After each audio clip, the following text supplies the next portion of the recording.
Bir gün Peyğəmbərimizin qızı Həzrət Fatimə həyat yoldaşı Həzrət Əliyə deyir: Həsən və Hüseyin azdır, evdə də yeməyə bir şey yoxdur, gedib yeməyə bir şey alarsanmı?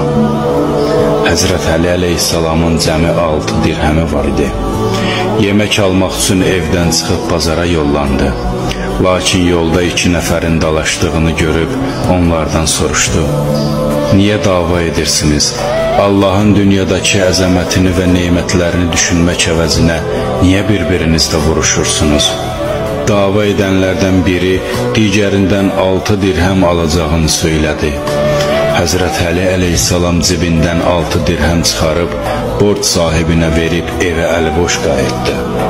Cənnət xanımlarının xanımı Həzrət Fatimə: Ya Əli, heç nə almadan gəldin deyə soruşduqda Həzrət Əli baş verənləri izah etdi və dedi: Mən bu yolla 2 müsəlman qardaşımın arasını düzəltmiş oldum. Həzrət Fatimə gülümsəyərək ərinin bu gözəl hərəkətindən razı qaldı. Amma Həsənlə Hüseyin acından ağlamağa başlayınca Həzrət Əli təkrar evdən çıxdı. Yolda dəvəsi olan bir ərəblə qarşılaşdı. Həmin şəxs Həzrət Əliyə dedi: Ey Əli, bu dəvəni sənə satmaq istərdim. Ucuz satıram, almaq istərsənmi? Həzrət Əli dedi: Mənim bu dəvəni almağa pulum yoxdur. Kişi dedi: Mən bu dəvəni sənə satmaq istəyirəm, həm də ucuz qiymətə, 150 dirhəmə. Al, pulunu sonra verərsən.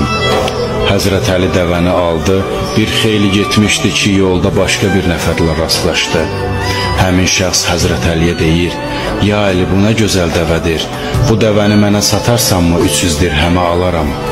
Xahiş edirəm, məni rədd etmə. Həzrət Əli deyir: Axı bu dəvəni mən 150-yə almışam. Kişi deyir: Olsun, mən bu dəvəyi çox bəyəndim.